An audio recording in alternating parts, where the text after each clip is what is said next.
presently the Acting Regional Director of TESDA.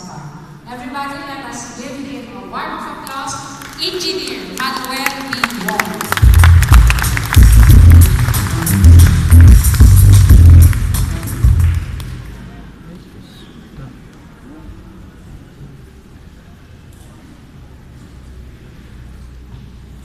Maraming salamat po sa ating tagapagpakilala. Of course, allow me first to greet the officers of the Liga ng mga Barangay. Okay. Also, I would like to convey the apologies of our Deputy Director General for the Technical Education and Skills Development Operations, for operations, DDG Alvin S. Feliciano, no? For not being able to come today because of an equally important engagement that he have to attend. No? Anyway, inaliwal po, babasahin ko po yung kanyang message para sa inyo bago ko po umpisa yung aking presentation. But first, allow me first to greet the officers of the Liga. Starting off from its President, Honorable Michael Lawana, Liga ng Barangay Car, Baguio City. Sir. And of course, the Vice President, Honorable Jose Ray Ambaro II, from Kalinga, LNB Kalinga. Its Auditor, Honorable James M. Buhulon, Sr., from LNB Ifugao. Its Treasurer, Honorable Jeffrey P. Blas, LNB Car Apayao. Secretary, Honorable Alfonso A. Ligos Jr., LNB Car Mountain Province. Business Managers, Honorable Melchor C. Gese, LNB Car Benguet Province. And of course, Honorable Mila A. Valera, LNB Car for the Province of Acre. So magandang hapon po sa inyo lahat. Like what I've mentioned a while ago, I would like first to read and convey to you the message of our Deputy Director General for TSD Operations, DDG Alvin S. Feliciano. The Honorable Secretary Christopher Lawrence Bongo, Special Assistant to the President. The Honorable Congressman Carlo Alexi Bendigo Nograles of Davao City, Chairman of the Appropriations Committee. The Honorable Michael Lawana, Liga Car Chapter President. The Department of Interior Local Government, DILG Car Regional Director, Engineer Mario Iringan. The Honorable Jose Ray Ambaro II, Liga Car Vice President. And of course, Honorable Mayor Mauricio G. Dumongan, our Chief Executive here in Baguio City, my fellow government servants, honorable guests, ladies and gentlemen, a very cool afternoon and maligayang bagi po sa lahat. I am most honored and delighted to speak before this gathering of executives. Being the basic unit of the government bureaucracy, the barangay is the most important pillar of our institution. Along that line, and before I venture further into touching the subject on the role of TESDA to our barangay partners, permit me to take this opportunity to commend the organizers of this regional congress, which I expect will be an event to start addressing issues that concern our government units and how national agencies like TESDA can better serve your constituents. In September 2016, the Technical Education and Skills Development Authority, TESDA, signed a Memorandum of Agreement with the Liga ng mga Barangay sa Pilipinas. This marked the start of our new flagship program, Barangay Kasanayan para sa Kabuhayan at Kapayapaan, BKK, which is the brainchild of our former Secretary Jean Mamunjong. The program is anchored on President Duterte's agenda of inclusive growth, which seeks that every Filipino, most especially those who have been unserved and underserved by government, must be taken care of to help them improve their living conditions. On TESDA's part, this basically means improving access to enhancing our skills training and development programs to serve the people even in the remotest areas of our country. In the beginning, TESDA conducted skills needs surveys in barangays to determine skills and livelihood programs that fit the residents. After coordinating with the concerned barangay officials who identified the beneficiaries of the training programs, the actual skills training was implemented. Now, more than 2 years later, the TESDA BKK program has benefited more than 32,000 individuals, most of whom had received scholarships and secured other benefits from the agency, such as free skills assessment and certification. However, we did not limit our actions there. Along with those beneficiaries from the barangays, we have also managed to give training programs and other assistance to more than 24,000 indigenous peoples, more than 24,000 drug surrenderers, more than 4,400 individuals affected by various calamities, and more than 23,000 inmates and their families, and some 500 rebel returnees. All in all, since 2016, TESDA has released more than 1.2 million scholarship slots for deserving Filipinos nationwide. Since 2012, we have also been expanding and improving our TESDA online program, which only requires a good internet connection and allows students to undergo tech training at their own pace and in the comfort of their homes. The TOP already has more than 1.2 million users, around 440,000 of whom had already completed their respective courses. The theme of this Congress, Cordillera Unity in Diversity, is one which can inspire this country to strive for greater heights, not as individuals, but as a collective whole. Let us make sure that not a single Filipino is left behind, because at the end of the day, we only have ourselves to believe in and to count on. Again, on behalf of TESDA, my sincere thanks to all. God bless. Maraming salamat po. Yung po yung message ng aming DDG Alvin Feliciano. So para po mas may detalye po ang mga programa ng TESDA na pwede po nating ma-avail. Ito po yung maikli ko pong presentation para naman maintindihan niyo po kung ano po yung mga programa ng TESDA na naibibigay po natin sa ating mga mamamayan. I would like to outline my presentation with these three. Una, I would like to inform you about our TESDA mandate because hindi po lingid sa akin.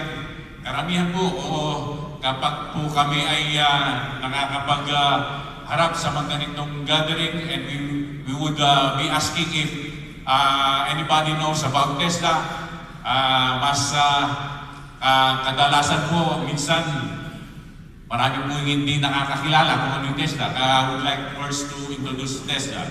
It's the TESDA's vision and mission, and of course, later on, yung core processes. The mandate of TESDA, the Technical Education and Skills Development Authority, or TESDA, is the government agency tasked to manage and supervise technical education and skills development, TESD, in the Philippines. It was created by virtue of Republic Act 7796, otherwise known as the Technical Education and Skills Development Act of 1994. The said act integrated the functions of the former National Manpower and Youth Council. Kaya po nabanggit ng ating nag-introduce kanina, ako po'y 34 years old, 34 years na po in service, both sa NMYC and sa TESDA. And of course, the Bureau of Technical Vocational Education of the Department of Education and Culture and Sports, BTVE, DEX, dati po, no? And the Office of the Apprenticeship of the Department of Labor and Employment. For your information po, ang redesign po lang na secretary namin ay walang iba po si Secretary Giling Jean Mamunjong, no? Na-redesign lang po kasi he is seeking another public office, no? So ang bago po, kung hindi nyo pa alam, na-announce po ng ating Presidente ay si DG or Secretary Isidro La Peña na po since kahapon. And then our vision statement. TESDA is the transformational leader in the technical education and skills development of the Filipino workforce. TESDA as a mission, TESDA sets direction, promulgates relevant standards and implements programs geared towards a quality assured and inclusive technical education and skills development and certification. Marahil marami po sa atin nakakala ang TESDA ay puro training. Hindi po. Isa lang po yung training sa aming core processes. No? Isa lang po ang training. Ito po yung aming core processes. Unang-una po, program registration. Then, nandyan po yung pangalawa, yung event training. Technical Vocational Education and Training. Ano po? Event. Isa lang po sa apat, no? And then, development of training regulations. And last but not the least, competency assessment and certification. Yung po yung apat naming core processes. Incidentally, dalawa po dyan, the program registration and competency assessment are certified by TUBSUD. Tayo po ay ISO certified sa dalawang processes na yan sa ISO 9001-2015. So 2015 na po, no? ISO 9001-2015. Okay? So ano po yung program registration? The Unified Event Program Registration and Accreditation System. This is the UTPRAS. Program registration in UTPRAS is the mandatory registration of technical vocational education and training programs with TESDA. It is the system that ensures compliance of technical vocational institutions, TVIs, with the minimum requirements as prescribed under the promulgated training regulation. Ano pong ibig sabihin nito? Okay? Meron po tayong mga technical vocational schools. Lahat po ng mga technical vocational courses nila dapat po dumaan sa program registration ng TESDA. Dapat po recognized and certified ng TESDA bago po ang mga programang ito, ang mga kurso nito ay pwedeng i-offer ng mga technical vocational schools. Ano pong mangyayari kung halimbawa, ang isang eskwelahan ay nag-offer ng isang kurso na hindi naman certified ng TESDA? Ang mangyayari po, kawawa po yung mga batang mag-e-enroll dun sa programang iyon, dun sa kursong iyon. Bakit? Dahil po, hindi po ma-recognize ng TESDA ang kanilang pag-aaral. Kapag hindi po na-recognize ng TESDA ang kanilang pag-aaral, wala po silang ma-i-issuehan ng special order number. Alam naman po natin, kapag walang special order number ang isang graduate, ang isang estudyante, hindi po siya recognized as graduate. Okay? Ano po ang consequence? Kung halimbawa, okay, nag-training o nag-aral ang isang estudyante dun sa isang programang hindi certified ng TESDA sa sinasabi naming program registration, maski mag-graduate po siya, hindi po siya makakakuha ng SO number sa amin. Kapag hindi po siya nakakuha ng SO number sa amin, hindi po siya rin makakakuha nung tinatawag namin Certification, Authentication, and Verification, CAV. Ito pong CAV na to ay napaka-importante dahil ito po ay isang requirement ng mga embahada bago ang isang skilled worker o kaya professional, for that matter, ay pwedeng mag-abroad. So, wala po sila makukuha nun. So, ibig sabihin, hindi po sila ma-recognize. Yun po ang magiging consequence niya. Kaya po, kami po ay humingi rin ng tulong sa ating mga barangay officials na kung pwede natin ring i-police yung mga nasasakupan natin na mga technical vocational schools, no? So of course, in coordination with TESDA and the local government, no? Na dapat sila po ay registered yung programang kanilang inoconduct. As of September 30, ito po yung ating mga registered programs lang in CAR, no? Meron po tayong 31 sa APRA na registered courses, 23 sa Apayao, and of course, pinakamarami po dyan, walang duda, ito pong Benguet, no? Dahil kasama po riyan ang Baguio. We have 174 registered programs. 42 in Ifugao, 49 in Kalinga, and 28 in Mountain Province. All in all, meron po tayong 347 registered programs, registered courses dito po sa Cordillera Administrative Region. Ito po yung kung saan talaga nakikilala ang TESDA. Ito po yung regular training. Pero hindi, kagaya po ng nabanggit ko kanina, hindi lamang po ito ang ginagawa namin. Okay? So, actually, sa regular training, parang dalawa lang eh. Dalawa lang po ang masasabi nating mismong TESDA ang nagkukondak. Okay? Una, institution-based training. Ito po mga institution-based training, ito po yung mga training programs under do sa program registration. Okay? Ito po yung 347 kanina. Institution-based training, ibig sabihin, ito po ay mga kinoconduct na training programs ng mga private and public technical vocational institutions. Institution-based training. Pangalawa, meron po tayong center-based training. Ano po yung center-based training? Ito po yung mismong inoconduct ng TESDA. Meron po tayong 7. Meron po tayong 7. Sandali. Ito, tama. Itong center-based programs, no? Dalawa po rito sa Baguio Benguet, yung pong BCSAT, at saka yung Regional Training Center doon sa Lawakan.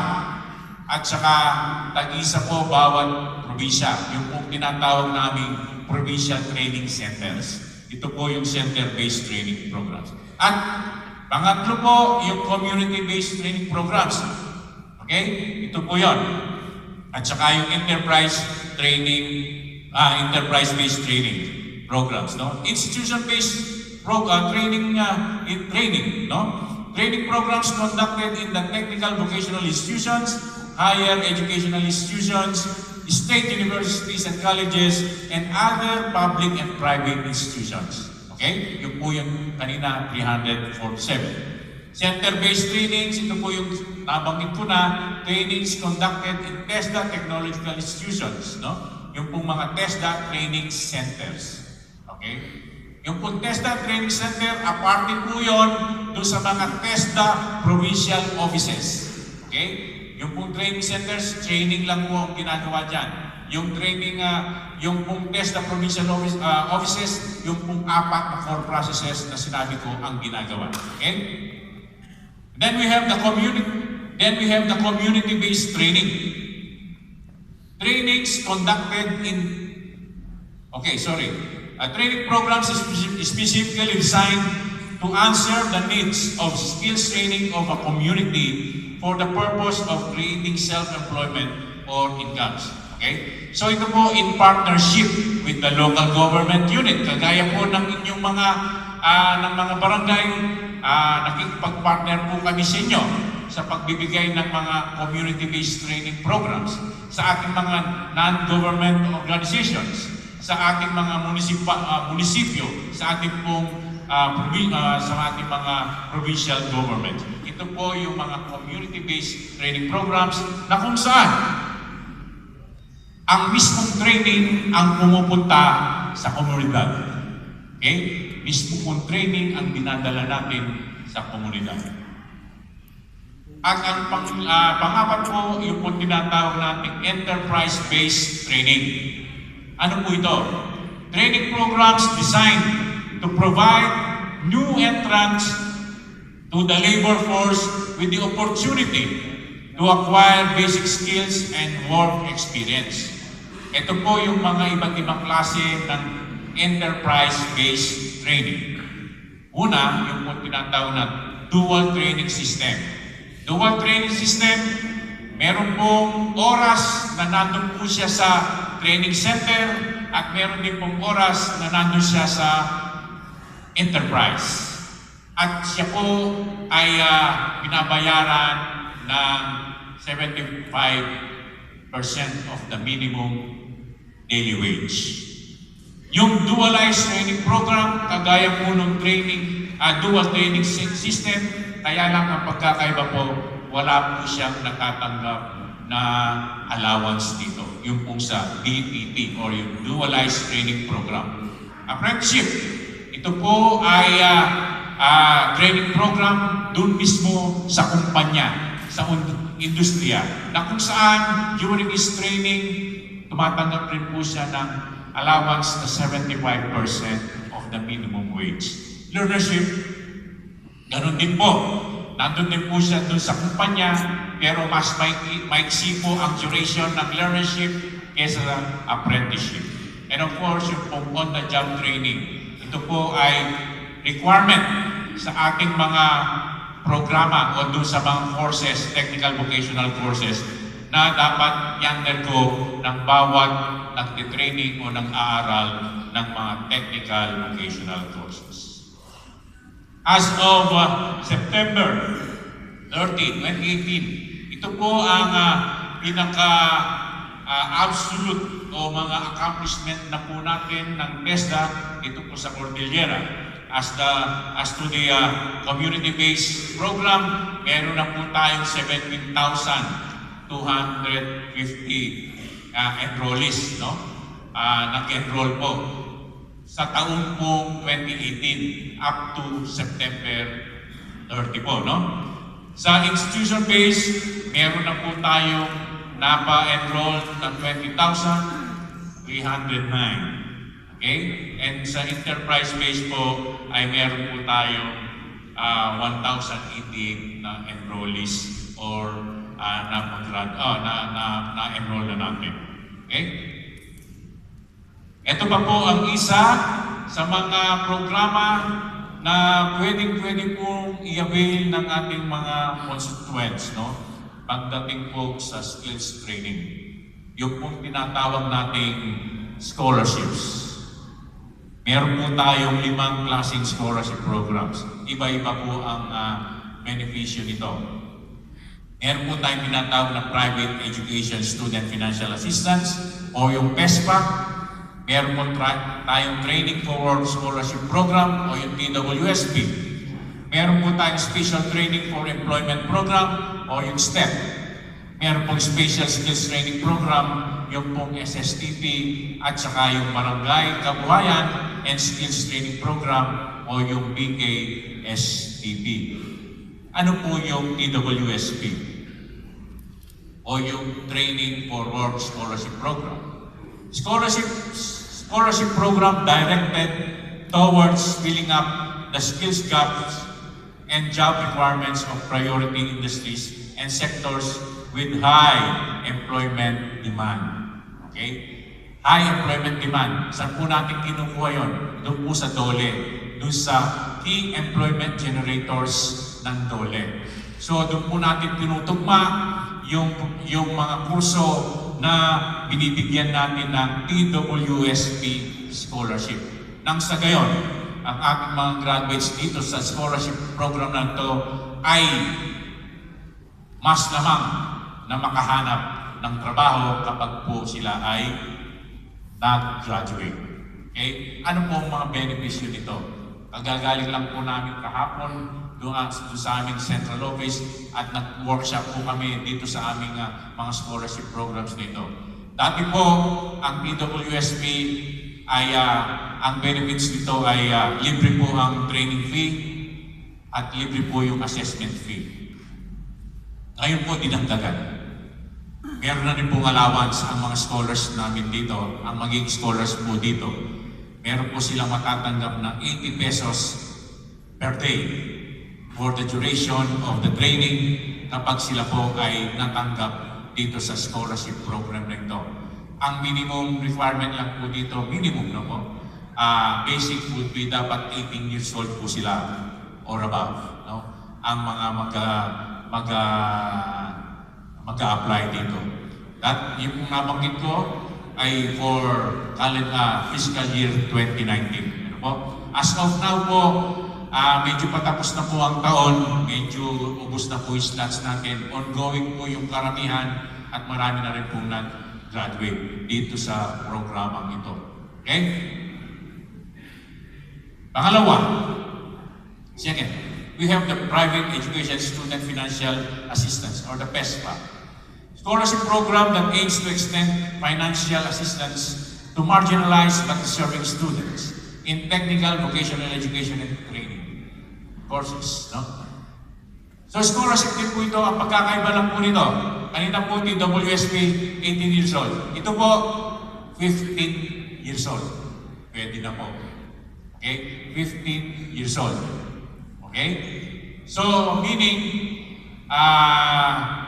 kapag ang ating mga mag-apply dito ay high school completer, pwede po sila dito. Okay? Kaya lang, ang estudyante dito, ang scholar dito ay dapat naka-enroll sa private technical vocational institution, sa private school po. Kagaya po ng TWSP, meron din pong allowance ito na 80 pesos. Parehas po ng TWSP. Libre po yung training, babayaran ng TESDA, babayaran din po yung assessment fee ng bata ng TESDA. Okay? Yun po yung sa PESPA.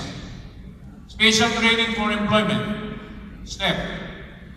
This is a community-based specialty training program that will address the specific skills needs of the communities and promote entrepreneurial, self-employment, and self-oriented activities. Ano po ang pagkakaiba?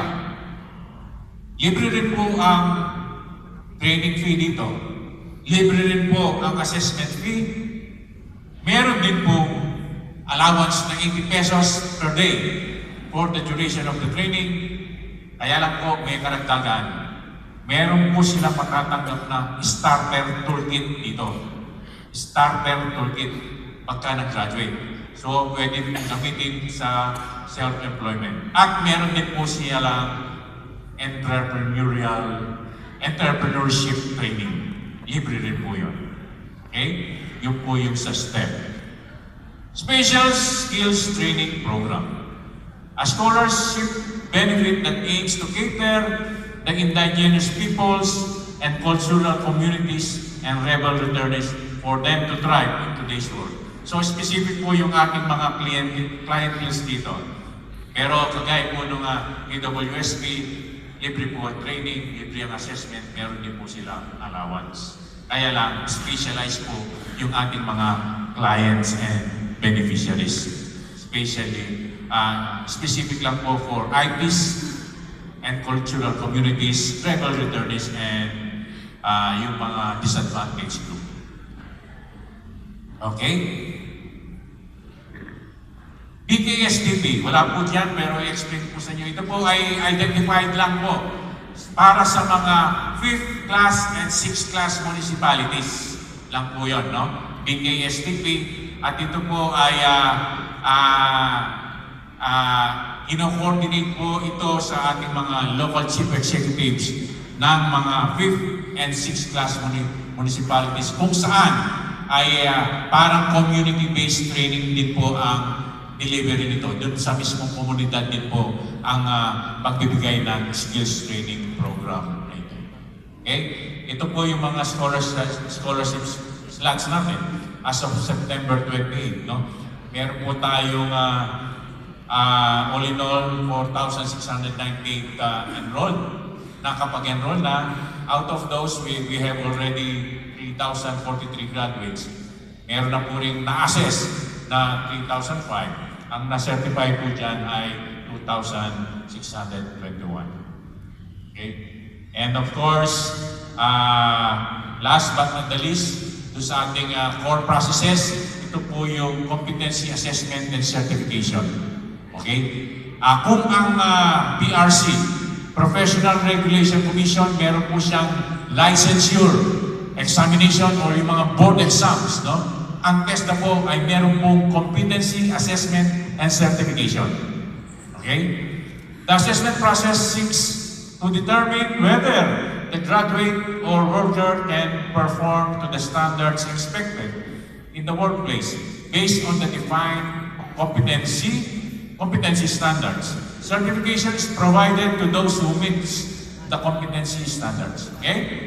So ito po, parang assessment ito na sinabi ko, kaya lang more on demonstration po, skills demonstration ang ito pong competency assessment natin. Once na ang isa pong aplikante rito ay na pumasa, aside from the certificate of training na nakuha niya during the training program, ay makakakuha po siya ng national certificate, yung tinatawag nating NC. Okay? So, bali magiging dalawa po yung kanyang credential. Okay? So, alam naman po natin, sa larangan ng paghahanap ng employment, ang basihan po yung credentials. The more credentials that we have, the better chance that we will be landing a job. Okay? So as of September 30, ito po yung ating figures, no? Ito po yung figures sa assessment. Once a year or minsan twice a year, nagko-conduct po kami ng free assessment. Okay? Ino-open po namin ito sa ating mga industry workers, sa mga ating employed, at saka sa mga TVET graduates. Libre po yun na binibigay. Kasi po, ang assessment may bayad po. No? Minimum na bayad po rito is 500 pesos per assessment. Okay? Merong as high as 1,300. So, pagka free assessment, national assessment day, ay libre po yung assessment fee. Okay? So, again, ladies and gentlemen, kagaya po ng nabanggit ko, dito po sa Cordillera, ito po yung ating mga programa na binibigay sa ating mga constituents. No? Actually, hindi lang po sa Cordillera, nationwide. No? Ito po yung mga programang binibigay natin. Para sa kaalaman niyo po, kami po ay present sa lahat ng probinsya nationwide. Meron po tayong mga provincial offices headed by our provincial directors. Dito po, sa Cordillera ay meron po tayong 6 na provincial offices na kung saan meron po tayong provincial directors na namumuno. Okay? So pwede po namin silang pupuntahan Kung kayo po ay taga-Abra, ang aming pong provincial director dyan ay si PD Julian Banganan. Nandun po sa poblasyon na binigyan ang provincial office. Kung kayo po ay taga-Apayao, nandiyan po ang aming provincial director, si PD Victor Dioso. Nandun po sa Government Center, Luna, Apayao, ang aming provincial office. Dito po sa Benguet, dalawa po ang ating opisina. Doon po sa Wangal, La Trinidad, at dito po sa Baguio City School of Arts and Trade, na kung saan ang ating provincial director po dito ay si Engineer Dave Bugalyon. Ifugao po, nandyan po si PD John Adaway. Diyan po sa Lagawe, Ifugao ang aming provincial office. Kalinga, nandyan po si PD Gabriel Kayakay. Nandyan po sa Tabuk City, Kalinga ang aming provincial office. And last but not the least, nandyan po si sa Mountain Province, dati niyo pong kasamahan sa Liga, si Attorney Eric Rueda. Ngayon po ay aming provincial director sa Mountain Province. Ano po? Okay? So yun lamang po.